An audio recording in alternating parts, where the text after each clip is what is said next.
Welcome to Peopleverse. I'm your host, Evan Troxel, and I'm an architect. Peopleverse is a show where I talk with people throughout the building industry to unearth authentic stories from interesting people to entertain and inspire. You might have heard of the metaverse. Well, we're doing something different here.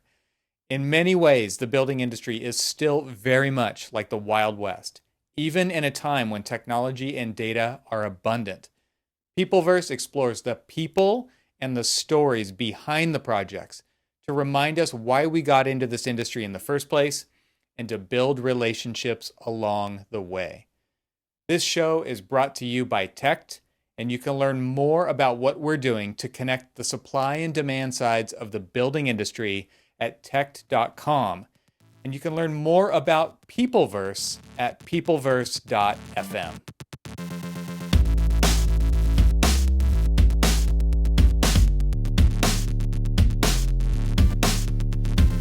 In this episode of Peopleverse, I welcome Bob Habian, who is also an architect, and he's also the co-founder and CEO of Tect App Inc. Bob, welcome to Peopleverse Podcast. It's great to have you here. Great to be here. Great to be a people. This is fun. This is one of those episodes where I think we want to try to set the overarching theme of the show and give people some expectations around it without knowing where it's going to totally lead in the future, right? But I wanted you to maybe start off and just give a little bit of your backstory, introduce yourself to the audience, and then we'll get into this idea of the Peopleverse. Well, thanks for having this opportunity for both of us just to share what we're working on and to share this story with our peers. My name's Bob Habian. I'm an architect. And for the majority of my career, I've been fascinated by supply-side manufacturers, all of the data that they manage, and the difficulty that all of us have on the design and engineering side in accessing that. So for context, again, licensed architect in California back in '93, have been self-employed for the majority of my career. And along the way, because of my interest in the manufacturing side, I've also owned a global manufacturing company. And I put together a physical version of what the digital Peopleverse today is a little bit about more than 20 years ago in New York on Wall Street. And the experiences I've had along the way just informed more about the facets in this space between supply manufacturers and demand side architects and engineers.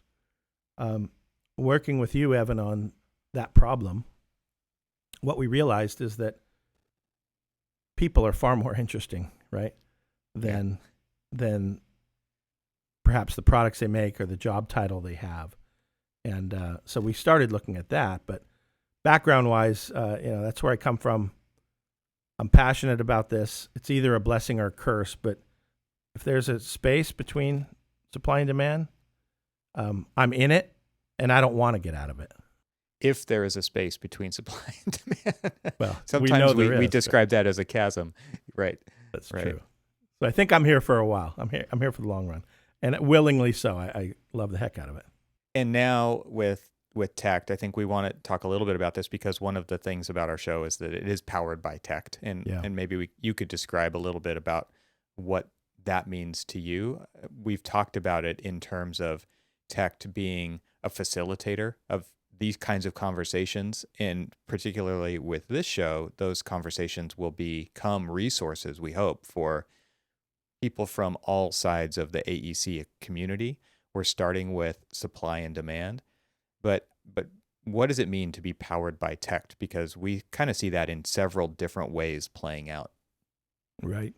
So I invite folks to take a look at tect.com, as you probably heard in the intro.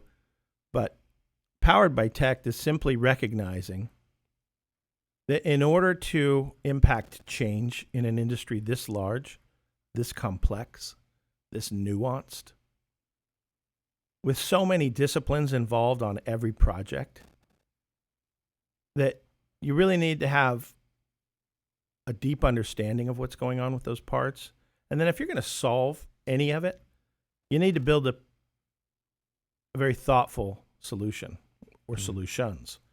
And so TECT is a platform by and for architects. It represents, my 20 plus years of experience in that space, as well as some really good due diligence over the last few years. Lastly, blessed by some fantastic strategy partners, including the AIA, as we've talked about before, generally, and all of the research they've done with their own members and with manufacturers across the country. So drawing knowledge and information from facts as a starting point, organizing those facts into discernible and understandable problem statements, and then identifying in what order to solve this big, hairy problem. And we're starting with first things first. So TECT is surrendering to this sea of data that we're all trying to manage on both sides. We're ceasing the hunt from the supply side to the demand side. Like, we don't want to be targets. We don't want to be hunted, and you're wasting way too much energy in the wrong direction. So we're flipping the script, and this is about empowering design professionals to find who they need when they need it. Because if we don't focus on the data and the hunt, what do? We focus on the people behind the data. So Powered by TECT is just bringing all of the resources of TECT that are focused on people and the gap and bringing people together closer in that gap. And we're powering the Peopleverse podcast to kind of look under the hood even further and surface another series of layers that matter in this process. And with the podcast, it's primarily focused on characters, stories, and the necessary elements to creating real relationship between people. So if I look at your website and I see some product data, do I have a relationship with you? Probably not. If we're a connection on LinkedIn most of the time, do I have a relationship with you? Probably not. So we're transforming the trajectory of communication, and we're enabling relationships. And the podcast is all about that. Yeah, to kind of speak to your point about this, what's available online is data. It is not necessarily knowledge or experience. It is not necessarily a connecting the dots, best practices. Like all of the stuff that surrounds the data is really what is interesting to us. We feel like that will get somebody to an answer faster than them searching by themselves for this specific information, which many times is out of date on a website. And so that's something that's really attractive to me, and something, I mean, that's a reason why we're doing this show, is that people can connect those dots. And that by exposing these stories and by talking about these really cool projects and these really cool opportunities and challenges that have been overcome throughout that, we all have those stories. And I think those stories help remind us why we got into this profession in the first place. And to me, that this is a place to expose those so that we can open up the doors to those relationships being created in a much better way than somebody searching through data on a website. Like, that is just, it's probably not going to happen that way. And obviously interactions happen that way, right? People get what they're looking for. It might take a while. It might not be the smoothest process. There might be a lot of friction in that process, but to be able to kind of, like you said, flip the script and go this other direction and engage with people, and for us to be able to surround that with these cool stories, I think that that's going to open the door to people wanting to work with these people, which is, that's going to make things better. That's going to make these relationships stronger, and long-term, long game kind of stuff that we've talked about. That mindset shift is what's needed in this industry. It's right now, there's a lack of trust. There are barriers. There is friction. We are being told that data is the answer to all of our questions.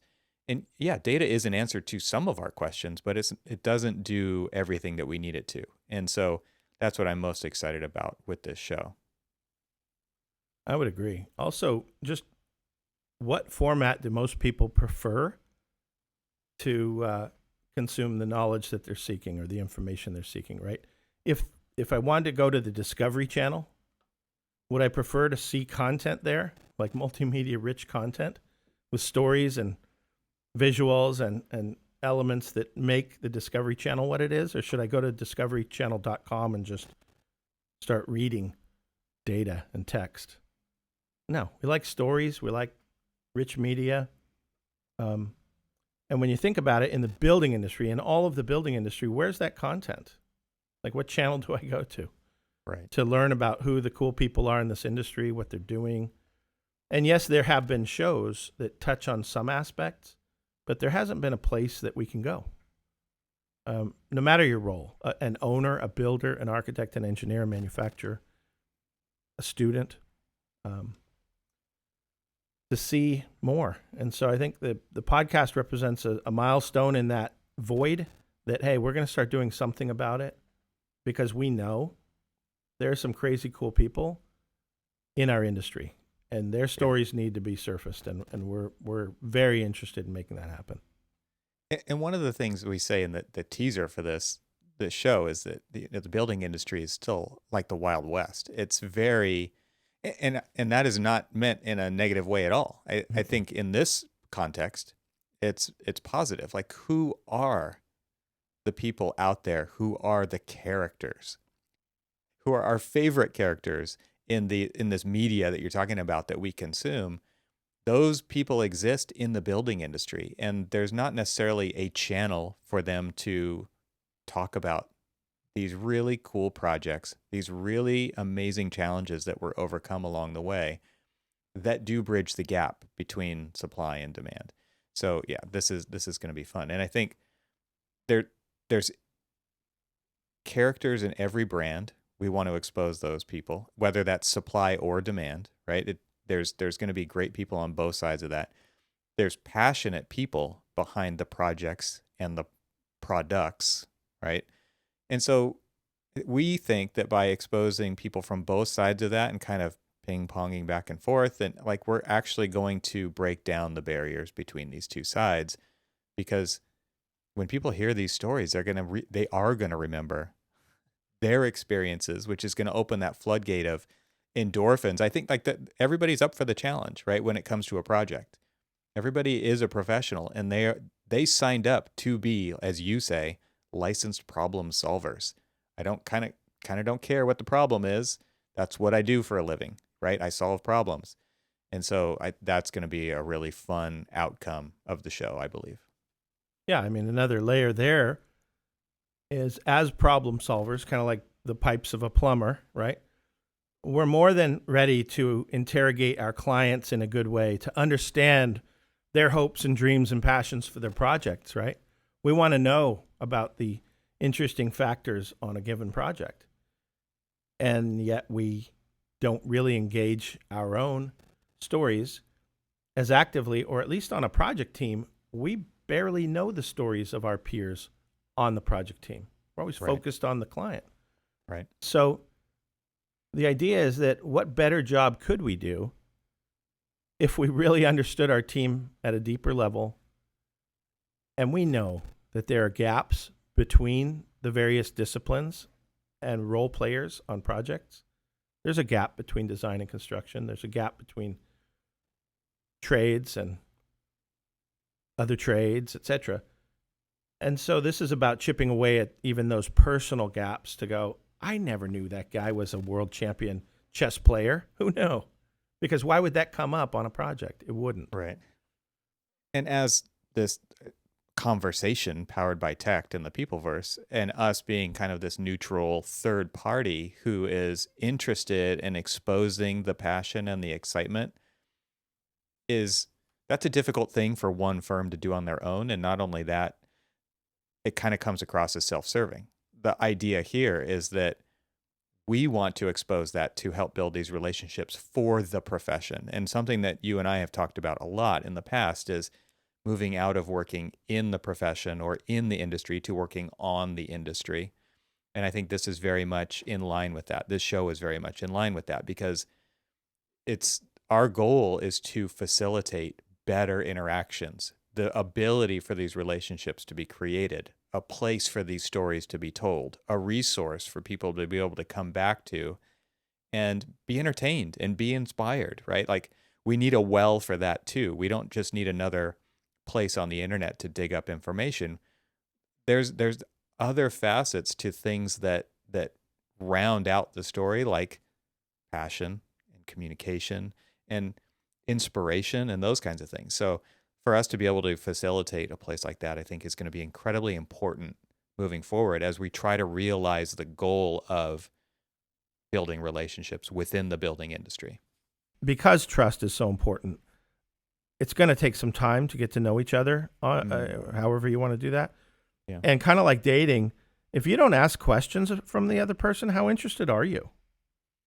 And if you don't listen when they start speaking, how's that for a start to a relationship? So kind of unlike a lot of podcasts that are there to just feature some item, we're using the Peopleverse podcast to actually bridge one side or the other and bring people together, not share information via the internet. Right. This is about laying the groundwork to help them build trust between them, find people that matter, etc. So we have a different charge. Something you said earlier about these stories behind the projects that do happen throughout the process of a project reminded me of something that most architects do is just show the final product, right? Like here's the final rendering of this design process, or here's the final photography for the building once it's been delivered to the owner. It leaves a lot out, right, of what it took to get there. And I think it also kind of hides the fact that, and this probably speaks more to the student side than those who have been in the industry for a while, which is these projects take a lot of time. I think people who are in the profession already know that. They already understand that. Projects take years to complete. Students, I don't think necessarily think that that's how it is. And I know the public doesn't think that's how it is, right? Everybody got HGTV'd and bamboozled into thinking that these projects take an episode or they take 7 days or whatever that is. Students tend to think in semesters for projects, unless it's a thesis project, then it might be a year. And even then, that gets to, what an architect might consider schematic design phase, through a schematic design phase. So when it comes to these real projects and kind of exposing the cool stuff that happens to that final display, to me it's really going to speak to this audience that is heavily in the building industry and committed to it. Yep. But again, kind of going off the typical course and giving people a place to do that. Because right now, I mean, that to me was the coolest part of design school, right? Which was going to the pinups along the way and seeing the raw sketches pinned up to the wall. Yep. That is where we work most of the time, is in that rawness, that messiness, the layers of trace stacked on top of each other, the stuff pinned onto the wall. Maybe it's a digital whiteboard now because people are working remotely, but there's still collections of inspiration along the way. And I think there's going to be some amazing stories that we're going to dig up throughout that process. And that also includes the construction process, right? Like design is never finished. Problems are being solved till the last minute on the construction site because of unforeseen things that happen. Right. So I think to me that's going to be a really fun part of this process. Yeah, I think at the highest level, let's just all take a deep breath and admit something to ourselves and to each other. We're working on the same project, yet so much of the process isn't even in the same room, right? And we're doing things in a disparate, disjointed way. Mm-hmm. So to me, this podcast has the opportunity to kind of capture what happens in between those times where we do come together as a project team and you have a meeting and you're collaborating. Then everyone leaves and gets in their car, and then your real thoughts start surfacing about what you just you just took off your professional hat as you left the meeting. Because in the meeting, we all put our professional hats on. we're respectful, we have contracts, we have liability, we have obligations, there's real money on the table. And then I know that when we leave, everyone's got more information in their heads, questions they wanted to ask somebody. It just wasn't the right setting for that. And so if we're not even connecting at a relationship level on our project meetings for all the reasons we're all familiar with, like don't spend all that precious billable hours on both sides just talking about life, not the right setting, then when do we do it? And maybe it's a once a year Christmas party for the industry or this or that, but there is no durable venue for us to go there together. One of the things that a friend of ours at the AIA named John Crosby says, he kind of connects these dots between information and knowledge and wisdom, and getting to the wisdom part, right? And that transition from information to knowledge to wisdom. Maybe you could speak a little bit about that idea. Our goal is to expose that wisdom part because there's so much locked up in our industry, and people do leave the industry and that information walks out the door with them. And so I think another goal of this is to capture that and present it, make it a resource for people, identify who those people are, get them on this show, ask our audience to tell us who those people are, who would be a fantastic guest to be on the show. So maybe you can extrapolate on John's quote. I know he got that from somebody else too, and he probably wouldn't take credit for it, but it made an impact on us when he said it. So, well, I mean, it's simply that distance between information, kind of taking that information in so that it's now knowledge. But the real difference between that knowledge and the wisdom is about applying that knowledge, learning from that knowledge applied in real life, and having experience and good things, bad things. Wisdom, not as some erudite academic, right, but wisdom to say, fire, hot. I think it comes through that sharing part though, right? It is through the communication of it. And I think that was even a key point that John brought up when he said it was, once you have that knowledge, which encapsulates the experience plus the original information, and then you share it with others, it becomes wisdom, right? It's got to get outside of the silo. Yeah. And I think that's an important thing to bring up. Yeah, I think like with the example of fire hot, okay, well maybe that's just knowledge, right? Wisdom might mean, okay, you're used to fire being a bad thing, right? So hot, don't touch it. Well, in this particular instance over here, we need as much heat as we can bring, right? And it's like, well, won't that, this and that? No, watch. There's a tipping point at a certain temperature where everything changes. And you're kind of going, how does that work? And it's like, well, it works, doesn't it? Yep. Okay. I just learned something from someone with wisdom, not knowledge. So as we tell students, don't be self-sufficient and go alone. It's just pointless. Right. And don't try and attain wisdom in all things. You're probably just going to feebly be near the knowledge part of it. But if you can empower your life and your work and your outcomes by harnessing the wisdom of many, oh my God, how much would I otherwise have to pay for that? Mm-hmm. And what we're finding is it's not about the money. It's about the fact that our industry has not found a way to leverage that wisdom effectively into projects and make it easy to find those experts and do that in an efficient way that's actually a win-win and not a draw on one side from the other. I just think of the student presentation that we gave at talking about this idea of the Peopleverse. The Peopleverse is bigger than this show. And so maybe we can talk about the idea of building this people network, because I think you were just speaking to it on one level, but the idea of design school and the way that businesses are risk averse, and we see a lot of examples of kind of being forced to go it alone, right? Design school is set up to teach everybody who is going to become a design professional to be really self-sufficient. And then when we get out, we're just Googling for stuff. We're trying to find it on our own. And what we're saying is we think that design professionals should be more willing to reach across the aisle. We think that the supply side needs to be more willing to reach across the aisle with a reset set of expectations, I think. I don't think that we want to just say, do more of what you've already experienced, because maybe they've had bad experiences in the past that have led them to behave that way moving forward, and applying that bad experience to the whole spectrum of potential interactions, but avoiding that. Let's talk, maybe start winding down the show here and coming to a conclusion, but just this idea of building a network, maybe with a new set of expectations that is more in alignment with what both sides of the table actually need, and how that's really the bigger idea of the Peopleverse, is to build these really robust people networks based on trust.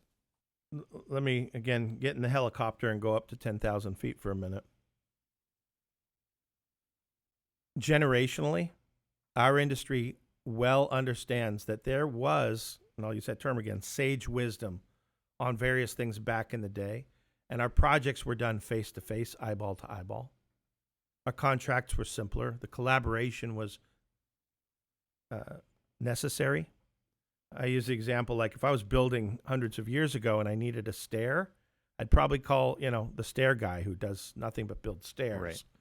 I wouldn't have to ask too many questions of him. He'd ask a few of me, and we'd have a project going together. That wisdom is leaving our profession, right? They're retiring, they're changing. Incoming professionals in our industry are using the benefits of technology to say, oh, this is so easy. I can design a building in 3 hours.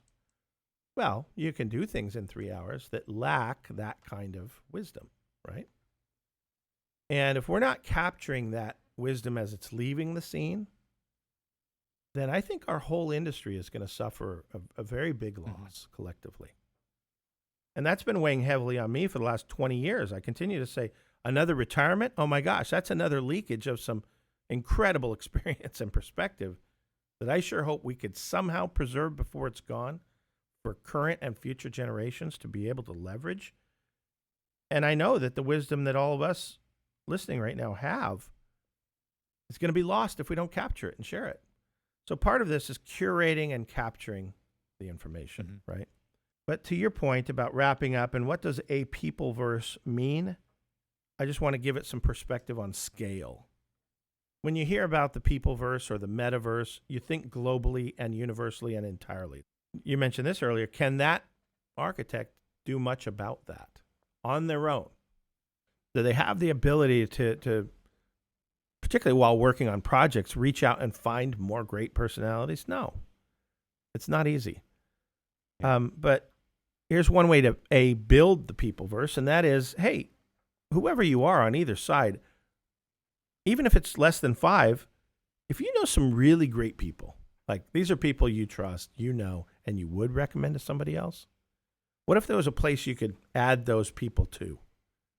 A Peopleverse into which you could refer people in that are amazing, and you think others the best of the best, or the coolest of the cool, or the most capable, etc., and have a place where you could share that. Because if I share 5 and you share 5 and 100 people share 5, we're at 510 people between us, and I only knew 5. If you decided you were going to keep that to yourself and you're only using that person once every quarter, year, 5 years, is that really an efficient? It doesn't make any sense to keep that kind of information to yourself. You might have this small black book of trusted experts that you go to, but I guarantee you the whole profession can move forward together faster if we all share this kind of information with each other. Right. So populating the Peopleverse and having a higher bar for what that means, something higher than a Facebook friend, a LinkedIn contact, or even, a rep. We're talking about a great rep, a great, responsible, respectful design or engineering professional, people that are cool and quality, and the kind of people that are out here all the time, and everyone on this podcast have the capacity to shine more often than we do. It's just that we don't get audience to be who we are more often and grow that. But that's how we populate the Peopleverse. But talking about scale, we're not talking about populating a Peopleverse so that we have this global Peopleverse. That doesn't matter to everyone. Mm-hmm. What matters to each and every person is, do I have, for my interests, my own Peopleverse? And so, since everyone's different, I mean, I'm a drummer, you're a guitar player, for example. It's not some homogenous approach here or, a single offer to all. It's saying the dynamics of a Peopleverse cover all the bases. And so now it's about saying, wow, that's now becoming a resource that I was able to put a few names into. And now I get to navigate and curate my own Peopleverse. I want a better structural engineer for this type of project that I've always wanted and never met. But wow, maybe I can find them. Mm-hmm. I wanted a higher level of clients. Well, maybe I can go collaborate with somebody who's already working with that caliber of client and complement the work and grow my own personal Peopleverse. So to me, the Peopleverse is most valuable when there's sufficient population for individuals to draw their own network of people that matter and for their own talents and passions to be findable and leverageable out into other opportunities. I just read, I think it was a fortune cookie about hiding your talents. It's like, if you can sing, sing. Otherwise, you're keeping your songs from others being able to even enjoy it, right? And I think that applies with every talent or interest. It's like, don't sit on it. And so let's talk about accelerating the pace. Maybe we can build a Peopleverse before we're dead. I think we can. Maybe we can build it faster than 10 years. I think we can. Technology allows great ideas to be accelerated because of our ability to communicate with the world digitally, right? And that's what we're doing right now. So the fundamental way to accelerate a Peopleverse and the benefits that could then be had from that Peopleverse out to each of us on the podcast is everybody take a small action soon. If we take a small action soon, we can accelerate the Peopleverse into existence in a matter of months. And that's the invitation I would want to kind of preface this whole series with is, yes, listen, tap into the podcast, but hey, do your part because the world wants your talents mobilized, and we're here to help you. Right. I was going to say participate and contribute. Like there's a consumption kind of interpretation of participation, but I think the contribute part solidifies what we're asking people to do, which is more than just listen, more than just watch, but engage. Engage and grow so that you can draw from that resource for your own success. And I just, the word thrive comes up right now. That how do we thrive? Well, this is an important piece of that. Having the people with whom we can thrive. Absolutely. I'm going to put you on the spot here for our last question. Yeah. I didn't give you this ahead of time. And this is something that I want to ask everybody. Wait, I can't hear you. I think we're breaking up. Yeah. No, sorry. Go ahead. Yeah. If you were handed a megaphone and could blast out one message for the building industry to hear, what would you say? I think it's somewhat related to what I just said. And I would say each of us are in one of the most important and dynamic industries on the planet. Each of us put in a lot of work to get to where we are in our own expertise and domain. All of that should not be for naught, and all of that should not be applied to a bunch of challenged worst-case scenarios. All of that work has the potential to be leveraged into massive benefit that can kind of fulfill our personal dreams and benefit others because of our specific work that we're passionate about doing individually. And that what's lacking in our industry is a place in which I can go and put my name in the hat and engage my talents and passions into this industry globally in any facet. Eco, solo, group, techno, meta, real, whatever your passion is. We don't have a place for that until now. And the point is to grow it willingly together, not for Bob and Evan or this person or that person, but for you. Mm-hmm. And to say, wait, this is a path for me to engage the world more about what I am, who I am? Yeah, it is. So welcome to the Peopleverse. We're already in it. Let's do something about making it matter more than it ever has. And let's not wait until we're dead. And let's accelerate it with technology. This costs you nothing. There's no entry fee to the Peopleverse. And in fact, the price that you've already paid, let's get a return on that investment. Yeah. I think this is an accelerated path to an ROI on your passions and your investments. And it opens the door to us finding each other and finding out that there are so many more fantastic people that we're now blessed to be meeting that we, for the most part, couldn't otherwise have done. That's my answer, and I'm sticking to it. All right. Well, I'm going to take the megaphone away, and thank you so much for coming on the show and for this initial kickoff Peopleverse podcast episode. This is going to be a fantastic journey that we're about to embark on, so I'm looking forward to it. And again, thanks for taking the time to have this conversation today. It's been an honor and a pleasure. And I look forward to meeting some fantastic people in the Peopleverse. Thanks, Evan. Hey, before you go, can you do one thing for me? Hit the like button. It really does help us in the YouTube universe.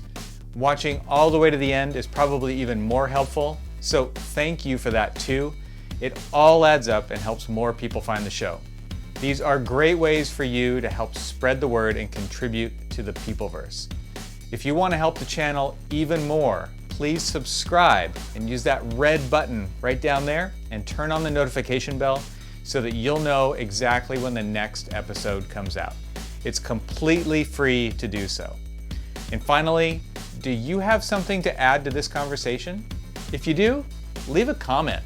I read all of them. I can't wait to share the next conversation with you. So until then, see you soon.